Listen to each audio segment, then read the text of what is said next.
everybody's going through something and everybody has their own walk of life outside of work. And I think just remembering that people's employment is usually a means to paying their bills and going on that vacation they're saving for. And that doesn't matter if it's the young individual right out of school or the CEO type. Everyone's got their own agenda and their own families and grandkids or wherever they're at. So I think if you just, in my opinion, it's a personal transaction first.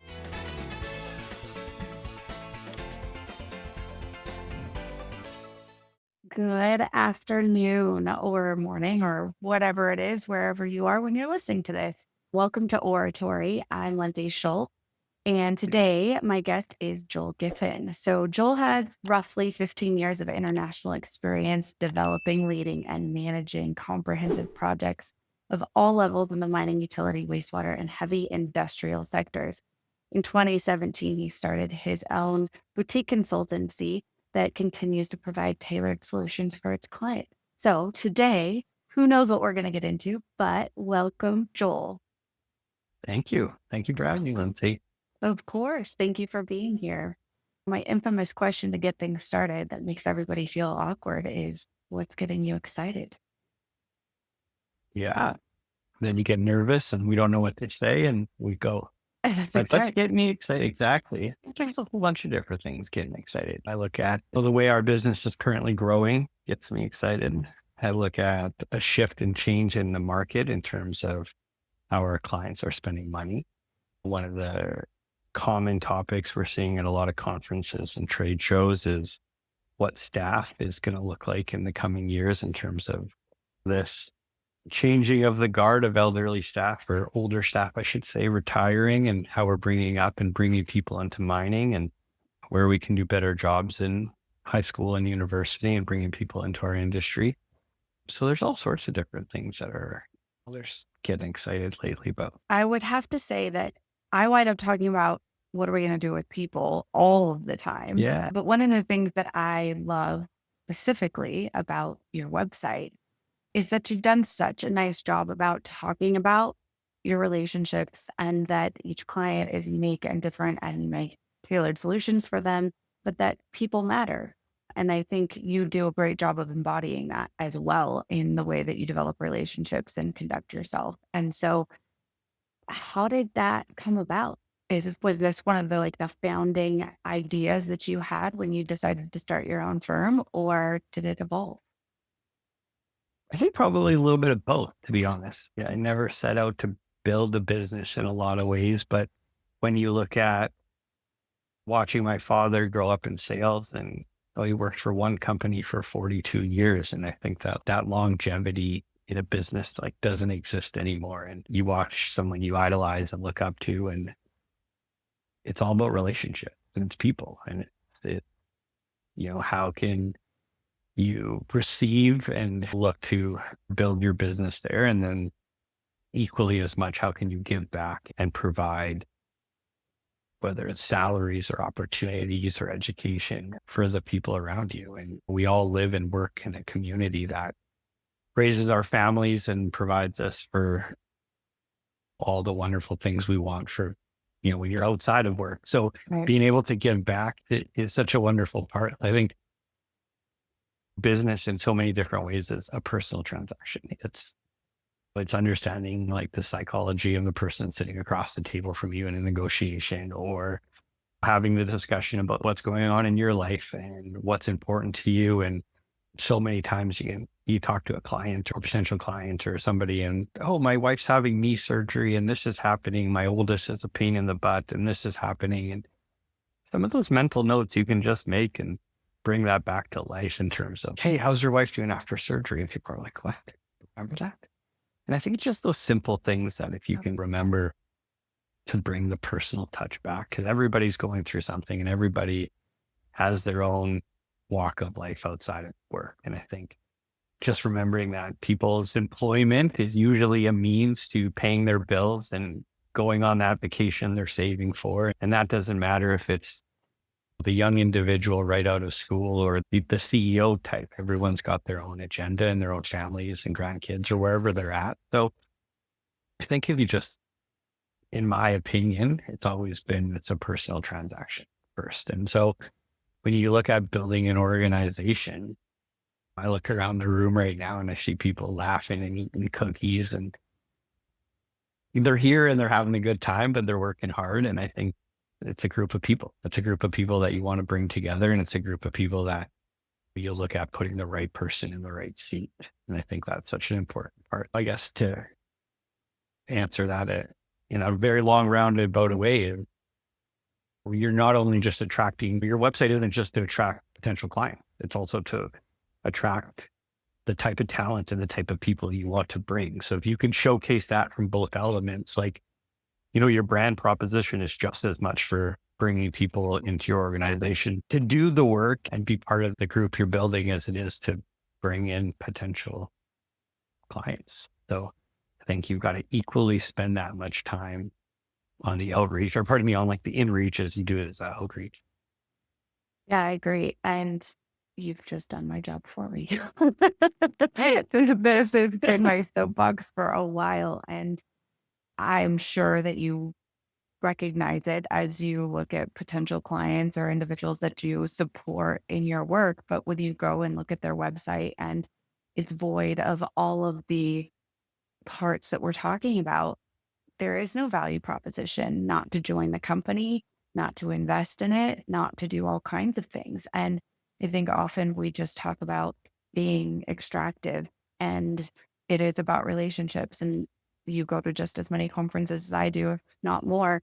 And that's probably what I think makes us all tick, right? Like you go and you build these relationships, you reinforce them, you talk about all the things that matter and all the things that don't at the same time, and why we do what we do. And almost none of that looks like a map or a drill result necessarily. It looks like extracting copper for whatever we're using it for, or taking home a paycheck or whatever. And I think if we're not talking about it in a more holistic fashion, that we're doing a disservice to ourselves. And going back to your point about, hey, what are we getting excited about or maybe not excited about?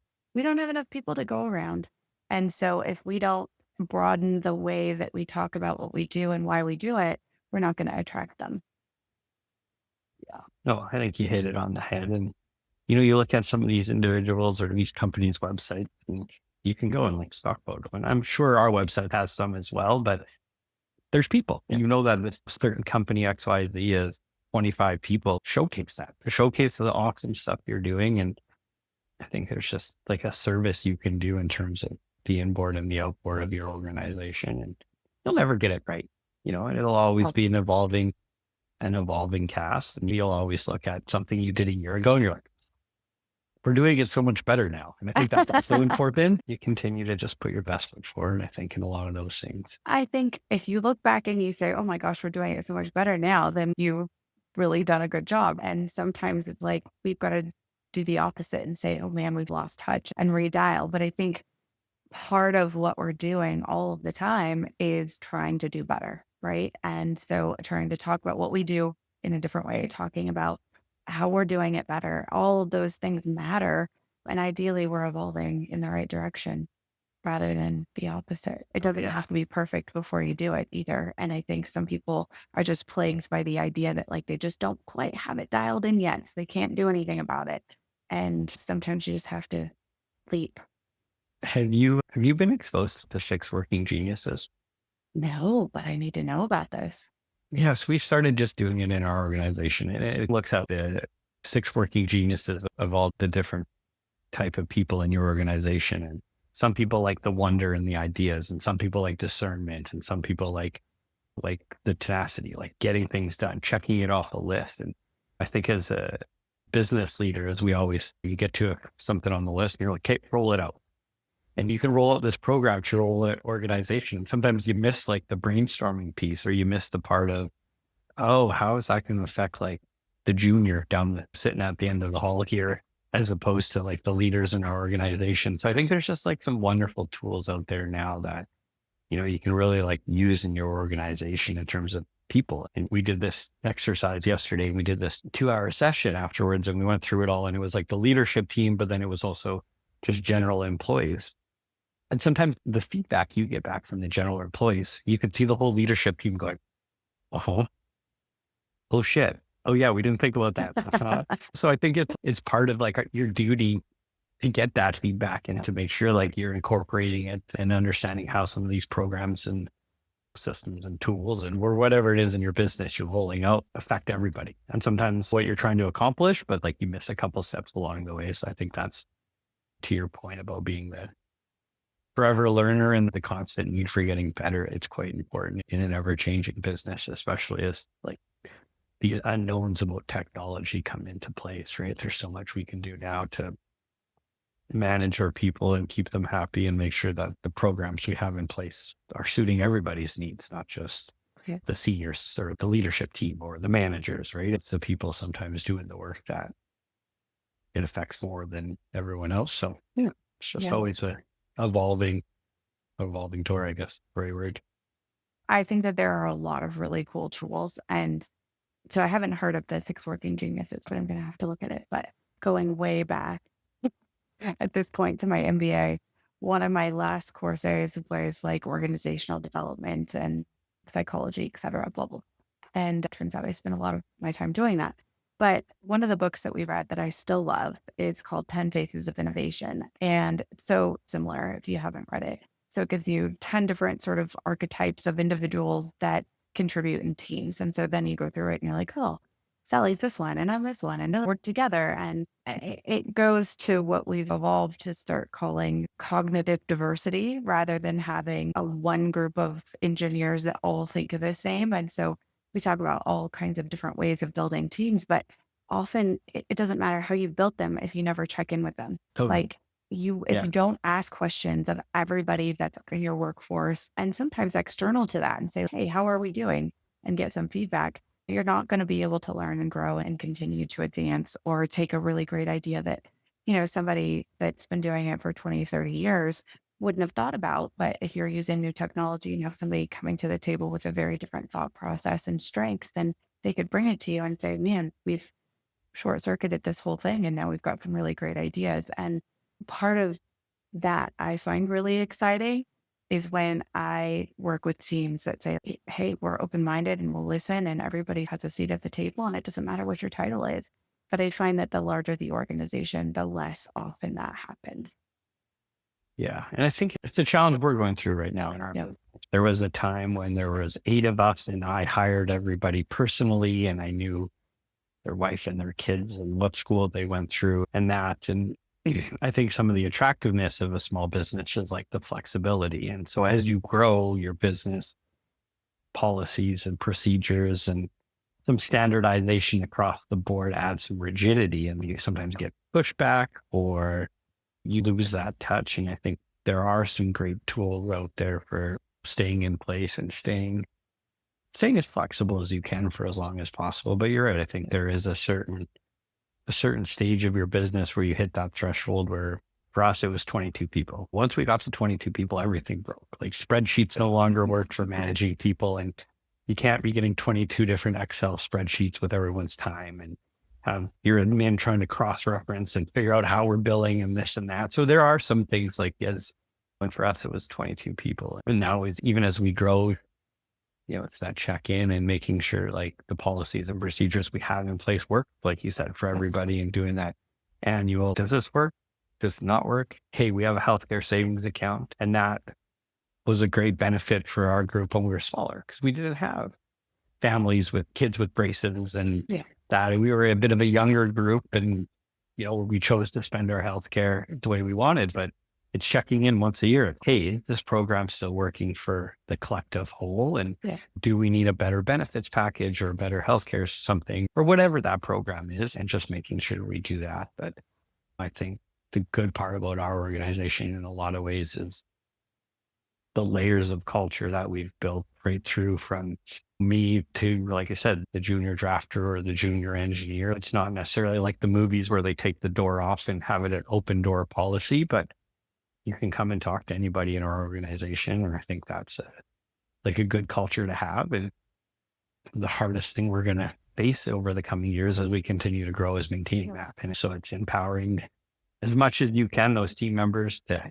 be the champion for your culture. And as you bring in new individuals, it's no longer me being the culture champ. It's everybody else in the bullpen or at the coffee maker or going out for lunch and beers on a Friday or whatever. That has to keep that culture going. You're obviously in the midst of expanding your team and growing. And have you, how many offices do you have? Two. Vancouver and Toronto. Okay.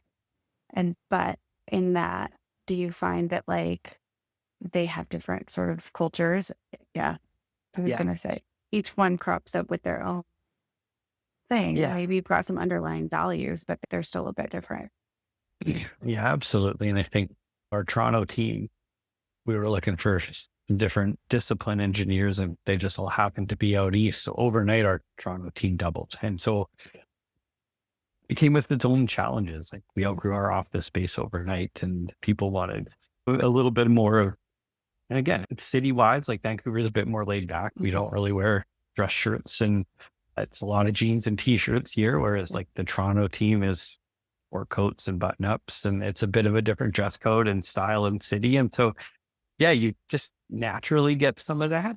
Yeah. And then for us, it's making sure leadership from here or from that works remote, get out to those places and have that FaceTime. And if you figure out how to do it, let me know. Cause like we're still figuring it out. We're still figuring it out for sure. But again, I think that's where some of the policies come in place of like just the simplistic things and setting those expectations that like, hey, working remote is a perk for working with us. But if you need to be in the office, we need you there. You got to go. And just like setting those expectations early on and making sure that, or I say we're a bit more casual here, but we tell our team like dress for your day. If you got a client coming in and you need to put on a sport coat or a dress shirt or your suit or whatever you need to do, like you got to dress for your day. And just having those expectations nationally for us are important. And then we can figure out culturally like what that looks like for sure. No, it's a challenge. It'll still be a challenge. And yeah, if you have any advice or I think you let me nailed know, it. that'd be awesome.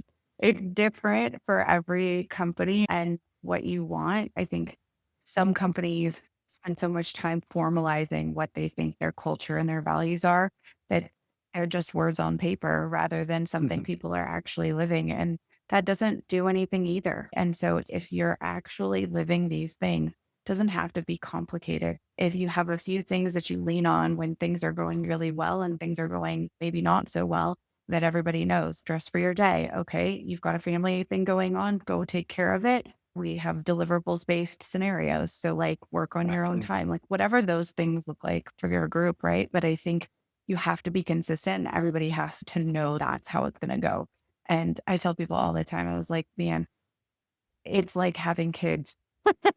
You just have to have consistency and the same idea because they're looking to you to shape that and they will perhaps argue that at times, which is necessary. I think you've got to start somewhere. And I don't know, I think it's just like having one big family and there's the inherent dysfunctions that happen with families, the same things in offices and companies and everything else. There's never not a challenge, but it's how you manage it. And I feel really fortunate. I love working with our team. We all work remotely. And so from a culture standpoint, that's something that we have to work on through Zoom or Teams or whatever meetings and just making sure we're all consistent with one another. But we're also quite smaller than you. And so it's a much different scenario to have to deal with. Yeah. I feel like you're doing a good job. So yeah, thank you. Let's talk more about what you do and why you do it, because I feel like that is also really interesting. And so I will geek out about people and companies and how to build them all day, every day. But why did you decide to be a consultant and make your own consulting firm? How did that start? Yeah, I always say by accident in a lot of ways. So I had been working for a small family-owned chemical engineering company and finishing up a project in Morocco and is coming back to Canada and that company wasn't a culture fit for me. And that was okay. I was in my late 20s where I thought I knew everything and I started looking for some work and I could only find work as like an independent contractor that kind of aligned with what I wanted to do. And so I hung my shingle out and incorporated Giffen Consulting and probably would have not called it my last name knowing we were going to grow a business, but that's okay. And I just worked as an independent for a few years, and it was an awesome opportunity. And I got some great exposure to different sides of our business, like working for like I worked for Hatch for a number of years, and you can get quite siloed into project delivery or just working in the mill. And then all of a sudden I had exposure to the business side of it and permitting and the mining side of it. That's the bread and butter, and the environmental and all these different aspects of mining outside of just the mill that I had known for so long. And as I got this exposure, I realized there's no medium-sized engineering companies in Vancouver. All the big guys have offices here, and there wasn't really like a group that was servicing the needs of some of these mid-tier producers that just wanted good quality work for like a fair price. And that's where, the idea kind of came from is, okay, so COVID happened. COVID was a really nice pause. I sat down, I wrote a business plan.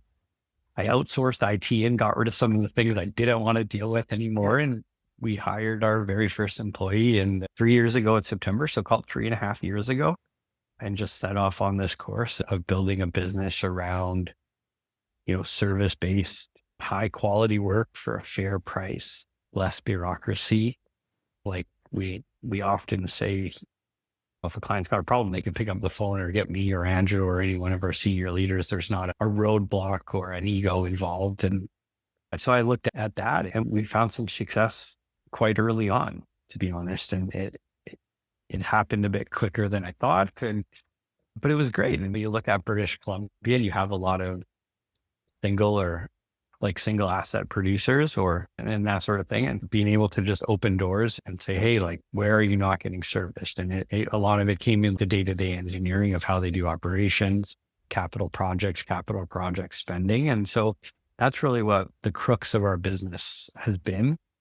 And as we continue to grow and add capacity, we continue to push into more greenfield work and more studies and things like that. But there's definitely a service that's required in these operations. And we've done well in Western Canada. I think we've did projects in 7 of 12 operating mines in BC, which is just over half, in Alaska and the Yukon. And that kind of prompted us going to central Canada and looking at Saskatchewan, Manitoba, and Ontario, where there's even more operators, growing our business that way. Yeah, it's been a wild ride and a great journey. And I'm very grateful for the team we've built and the people that surround me and help us make decisions and help look after our clients.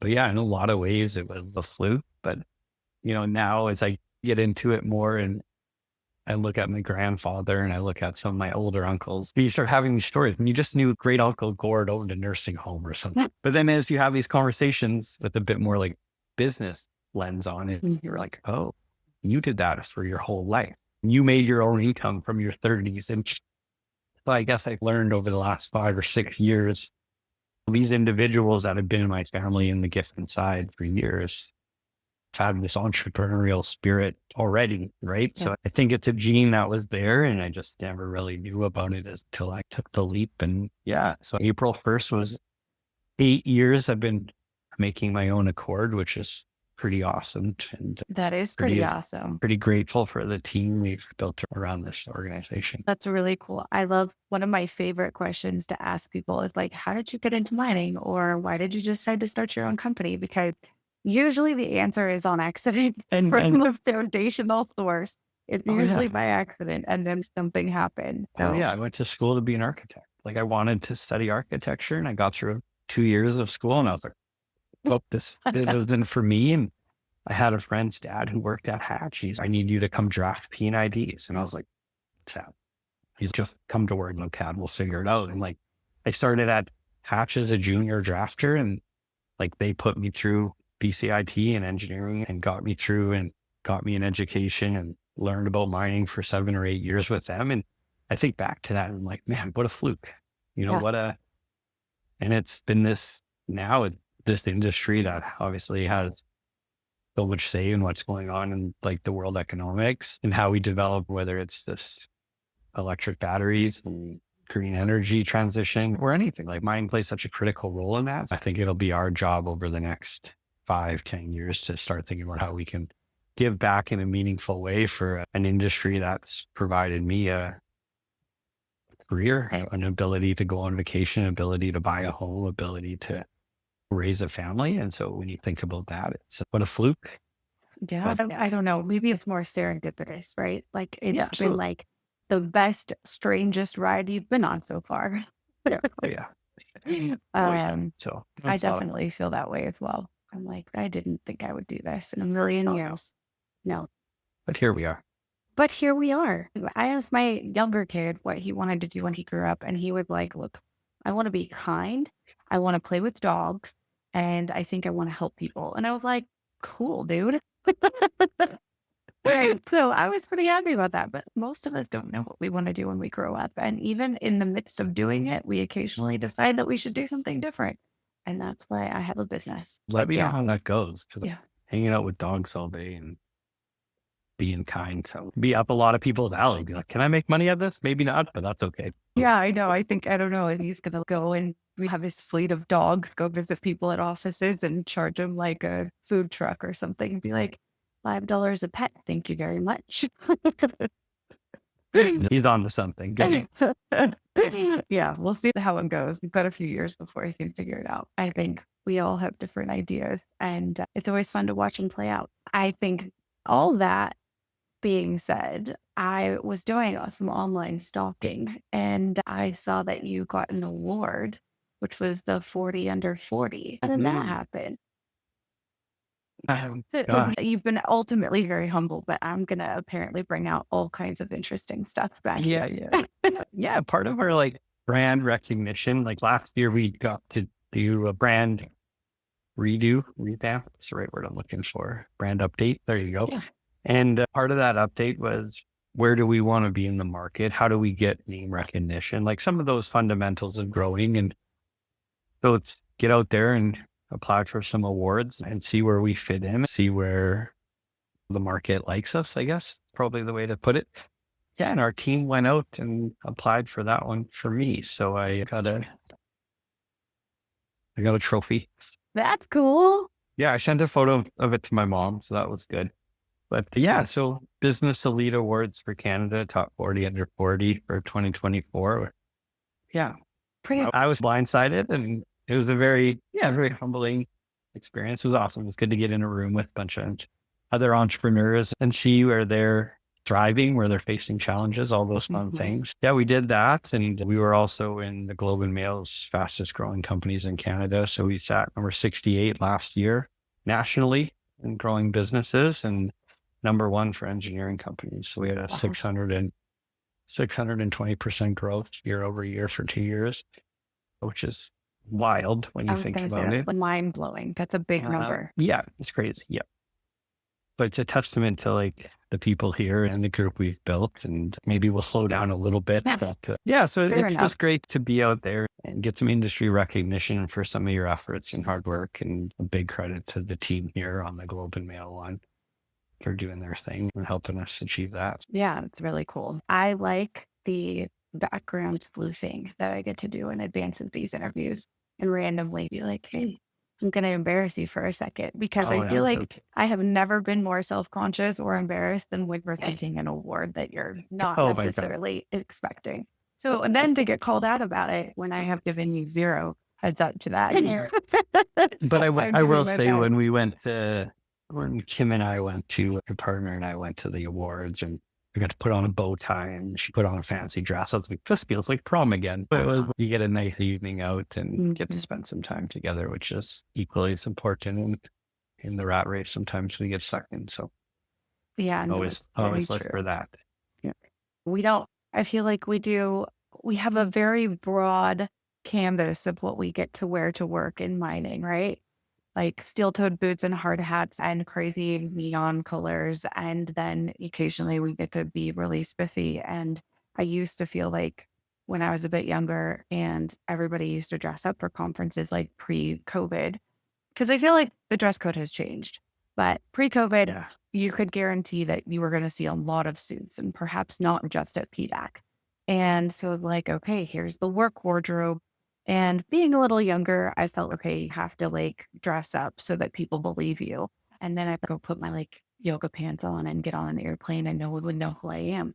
And that was great. But it was like, Clark Kent and Superman. There was two different like things. And the longer I've done this and the more people you meet or whatever, you become less invisible. And all of a sudden, like those two worlds meld and they recognize you on an airplane in your yoga pants. And they recognize you in an office meeting or whatever. Mm. And but I also recognize that perhaps my idea of being one versus the other and having work and having personal has also blurred into some mysterious thing between the two. I don't know if you've noticed that as well, if this is just a thing where we're all of a sudden being who we are all of the time, or if it's just some of us, or if you're still Clark Kent and Superman. I'd say definitely not Clark Kent and Superman, that's for sure. I'd say the trend in the industry, like I Yeah. think you hear the work-life balance is a lot more common phrase you hear now that you never heard 10 years ago. I think, Lindsay, too, it's also like a maturity thing. As I've aged, you just become more comfortable in your skin.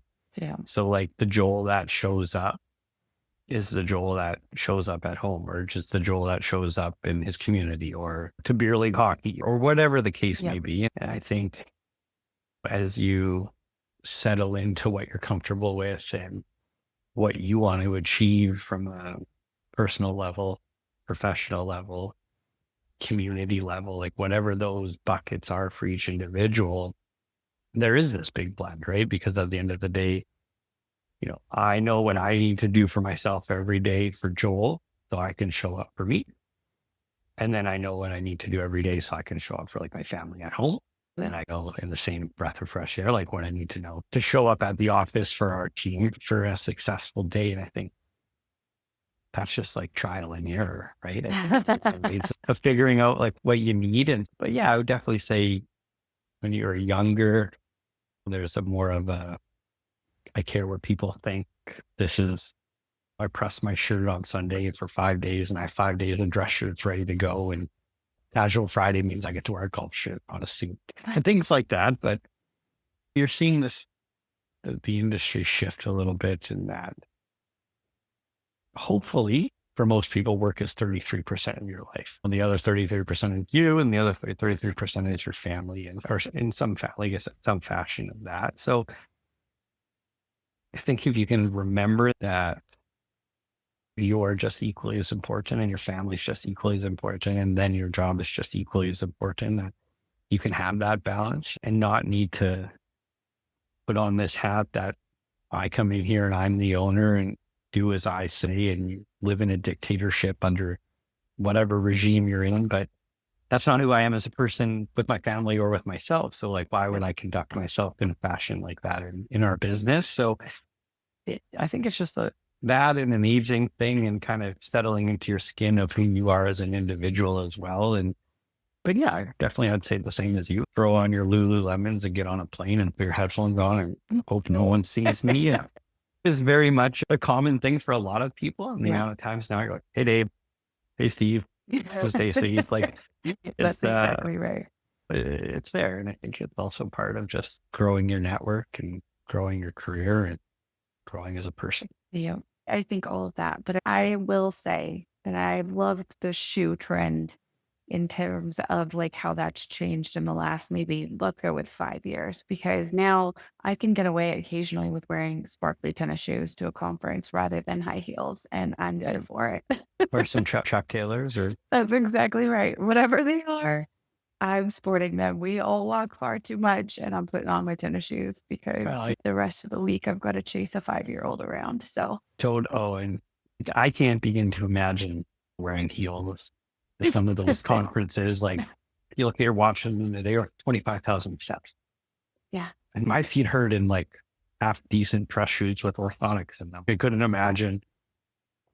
Yeah. I couldn't imagine. So I'm glad the trend is changing and favorable for everybody. And I think it's just also, in a lot of ways, society's more open to, hey, you do you. If you're happy with that and that's how you want to live, like you do you. It doesn't affect who you are as an employee. It doesn't affect who you are as the person across the table negotiating from me. It doesn't affect how you do business. Like, again, you're trying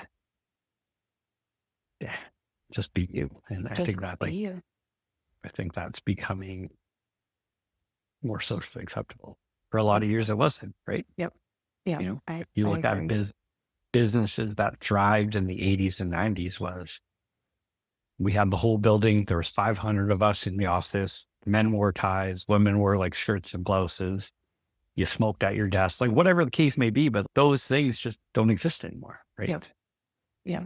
When you look at an industry that traditionally is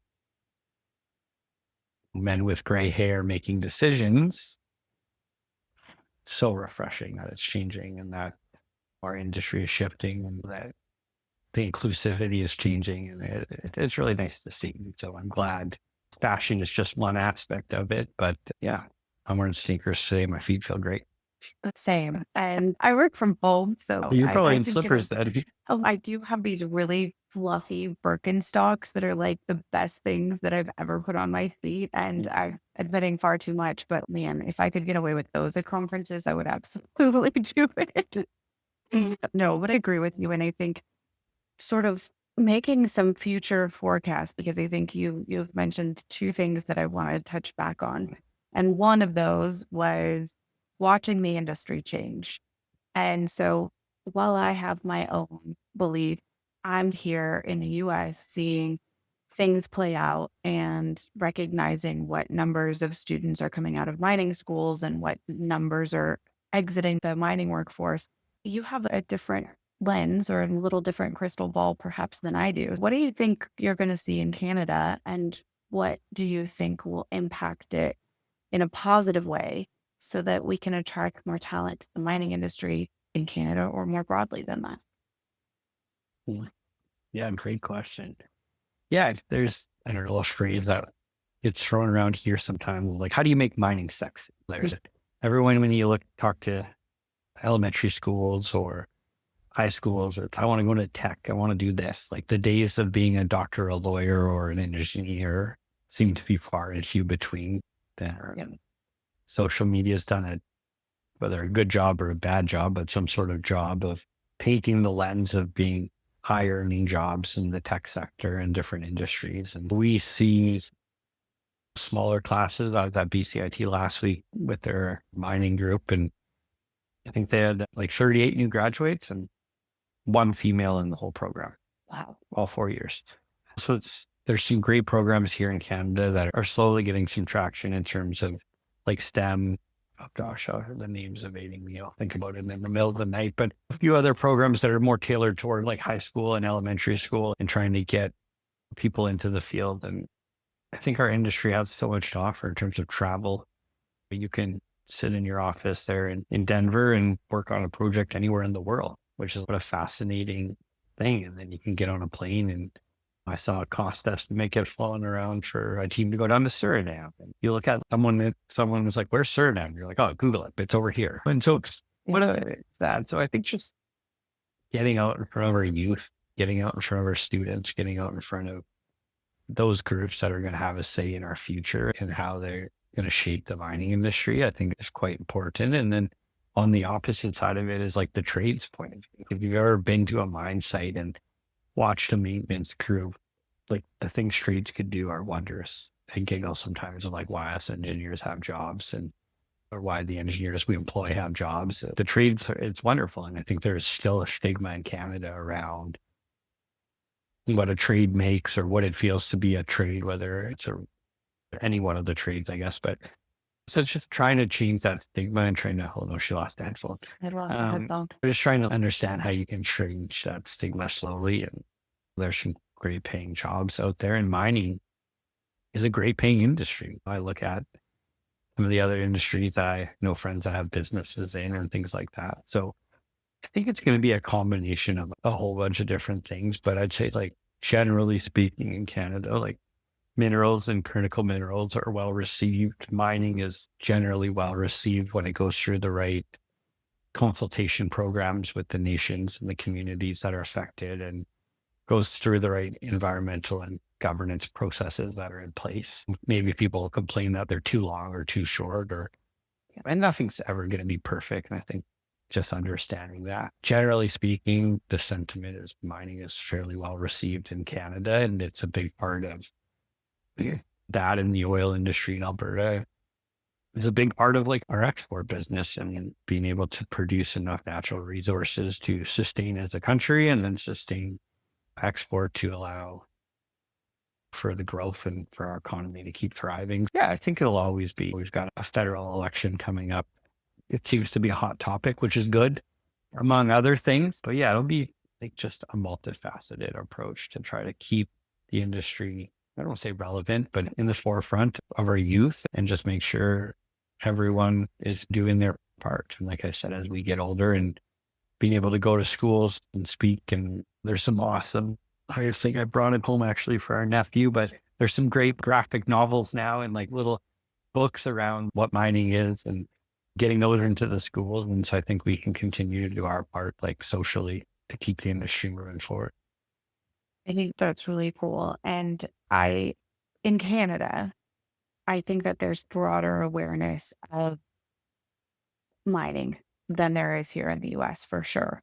And I find that a bit deflating for me personally, because I feel like when I tell somebody what I do, not only do I have to describe what recruitment is, I have to describe what the industry is that I focus on often.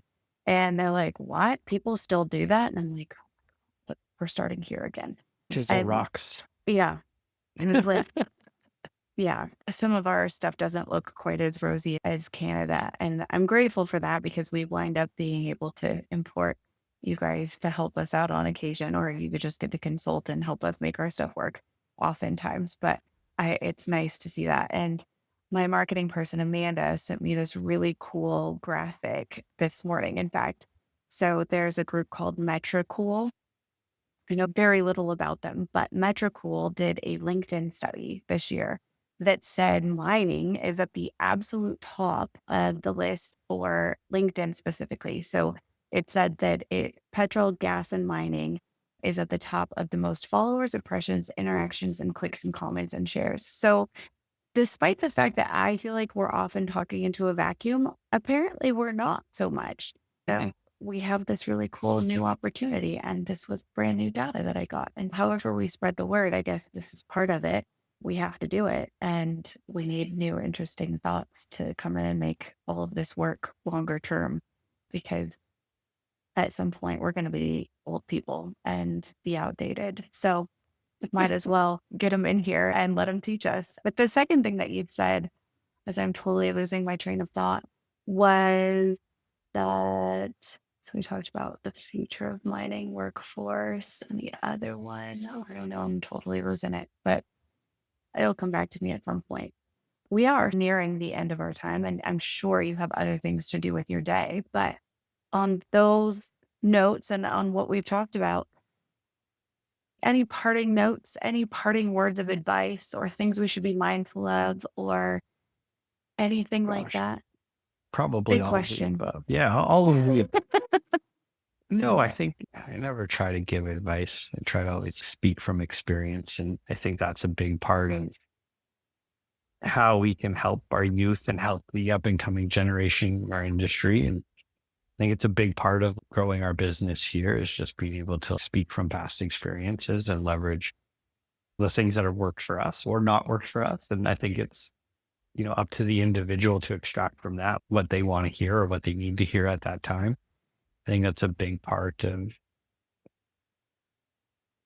I don't know if the right word is like building the community around in our business, but again, like it's not being a dictator and you should do this or that. And hey, if you've done this is what happened to me. Or when I did something similar, this is what worked out or didn't work out. And just allowing the individuals to formulate their own predictions around it or thoughts around it or outcomes around it. I think that's like something that's been a recent change for me is just trying to understand that over the last few years of not, you should do this because this is what I think and this is my opinion. And I think we have a lot more to add to our business here if we can speak from experience and share and allow people to make their own decisions and learn from the outcomes of those, not necessarily right or wrong, and have a space in your culture that allows for people to make mistakes and then own their mistakes and not be afraid to say, hey, I made a mistake. So I think it's a big part of creating that, like you were saying, your values are there on the wall, but what did they actually do? And so how do you live them in a different capacity? No major parting words. I'm always intrigued by this business. I'm always intrigued by our industry. And I think it's given me so much. And the shift later now, not later, but now in my career is how can we give back? And whether that's through education or going to our universities or being in our communities. And a big part of our business is volunteering and spending time in the communities and doing things that can add value outside of just collecting a paycheck. I think having that integrated into your business is massive. And yeah, I love that. And a client of mine recently told me that one of the ways he tries to share about mining, I guess he's got some younger kids, and he said, look, we get them whatever, the racetrack, the My Little Pony, the whatever.